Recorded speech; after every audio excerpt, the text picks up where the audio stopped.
撒旦引誘試探主耶穌，叫佢體貼自己，而家咧好肚餓佢又咧未曾被人認可主耶穌當時候係有能力可以出手滿足自己，亦都可以證明自己嘅，但係佢拒絕用自己嘅能力咁樣做，因為佢知道如果佢自己咁樣做，佢就同世人一樣，就唔能夠成為拯救世人嘅嗰一位。我哋要選擇與主耶穌行同一條嘅道路，就係倒空嘅道路，就係相信一粒麥子如果死喺嗰個嘅地裏邊，就能夠結出許多嘅子粒來。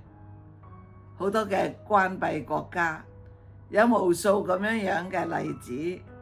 就係咧教會被封啦，領袖咧坐監，政權以為咁樣咧就能夠打擊呢間嘅教會，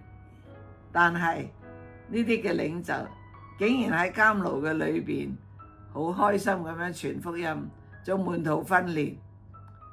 而且佢哋嘅見證係叫喺監外邊嘅使徒得着激勵，結果佢哋就越發熱心，喺分散嘅聚會當中就叫教會大大增長。呢個就係叫撒旦敗喺我哋嘅身上嘅途徑。